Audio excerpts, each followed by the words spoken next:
What's up, guys? Jeremy here from RC Nightmare, giving you my final review of the Thunder Tiger ST4 G3.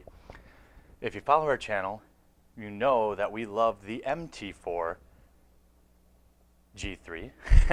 So now we're reviewing the ST4 G3, highly anticipated, sub $500 price point, basher's paradise, at least in my opinion. Some of the early differences between the MT4, really, you've got a lower center of gravity or lower clearance. You've got different tires. As a basher, that's almost all I noticed. You know, there are other differences, but really in the driving experience, that's where you notice it more. I didn't have a lot of body torsion or rollover with the MT4, but the ST4 is a little bit lower. Has the exact same motor, 2000 kV Ripper motor with the 150 amp ESC, I believe it is. Plenty fast. Steering servo, as usual, underpowered, but effective. I will say it was less of an issue in the ST4 because it wasn't moving these giant tires. So jumping right into it. So the price point, anywhere between $450 and $500, depending on where you go. Great value if you put it up against the Revo, which, you know, I'm not going to say they're the same truck, but I'm saying, you know, from a usage standpoint and how they look, you know, you're talking about $200 cheaper almost, maybe more, depending if Traxxas move the price around. So really great price.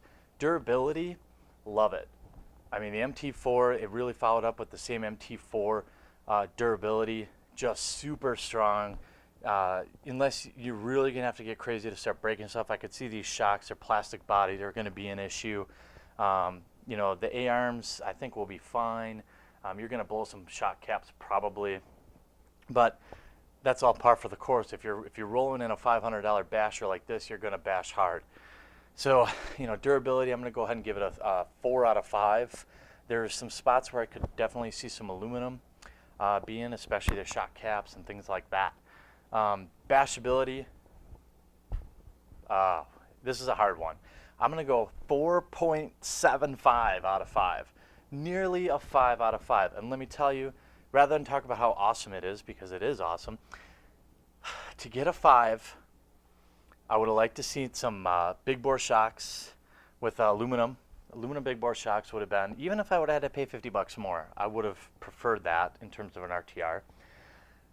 The steering servo is slightly underpowered, which wouldn't normally hold something back, but when combined with the plastic body shocks and the plastic kind of tub chassis with the aluminum plate on down below, you know, it's almost a perfect score. If I could run 5S on this thing, I mean, any combination. So it limits out of 4S, which is plenty of speed. However, if I could run it at 5S, it would have been a 5 out of 5. If it had big bore aluminum shocks, or threaded aluminum shocks, would have been a 5 out of 5. Pick any one of those, a better steering servo, 5 out of 5. But it's missing a few things. So, I mean, hell, 4.75 out of 5 is about as close as you're going to get for a rating in terms of how we roll. Raceability, well, I don't know if you have a class for this or not, but we don't. So raceability is going to be like probably a 1 out of 5. I mean, unless you're racing other ST4s, it's not really gonna, it's not for racing, okay? Value, I think it's a great value. You get a ton of just raw power, beef, and fun for under $500. I think it should have had threaded big bore shocks at the price point, and it would have been a home run. So I'm gonna give it a 4 out of 5 on value, maybe 3.75 out of 5 value. Still strong marks. Fun factor, I'm going to give it a probably 4.25 out of 5. I think I might have liked the MT4 a little bit better. The shocks I liked are kind of a sore subject for me, but the Ripper motor is plenty fast with the 2000 kV. Obviously the remote and all that stuff's totally fine. I had 2 small, like, mismanufactured parts on it, which were kind of annoying, but it got replaced really fast. It was just like a screw hole wasn't deep enough, so I had to deal with that right away, which kind of annoyed me. But it's really everything about this kit screams basher, right? So It even has a nice, I don't have it over here, but it has a nice cage over your chassis, which I think is a great design. Very easy to get in and out. Protects your batteries from flying out of there, as you saw in my running video, because I wasn't running it. That happened several times.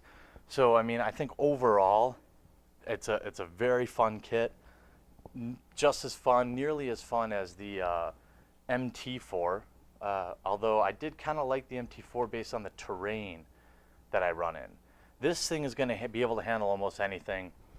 The MT4, you know, once we waterproofed it, that could handle everything. So would I buy this again? I'm going to give an absolute yes, given the fact that I've sold my MT4. I don't think you need both. Now you may say you do, and that's okay, but to me, for me, because I've already sold my MT4, I would definitely, if I was going to buy another one, I would replace it with the ST4 just for something a little bit different. You know, could you run both? Absolutely. And when the MT4 gets re-released this year, we're going to check that out for sure if I can scrape together the cash. So, you know, would I buy it again? Yes. Would I recommend it? If you like to bash, you know, and not being waterproof isn't the end of the world to you, I would absolutely recommend this kit. It's a great overall kit, nearly perfect. It's got its quirks. Like I said, I wish it had threaded aluminum shocks. I wish the steering servo would be a little bit better, but you know, it's an RTR. You can't get the best of everything right out of the box. Otherwise, it would have been $700, and then I would have had to try to compare it to the Revo, or the E-Revo, which would have been a tough comparison because that is a great kit. And the biggest knock on that kit is that it's like $700+, and you know, it's just price prohibitive. So if you're in the Revo style market, I think this is definitely comparable, especially given us $200 plus cheaper. So let me know what you think of the ST4 in the comments down below. If you like this video, make sure that you crush that like button, and if you're new to the channel, make sure that you subscribe and join the over 20,000 at this time RC enthusiasts that watch our videos. And I hope to hear from you real soon. Thanks, and talk to you later.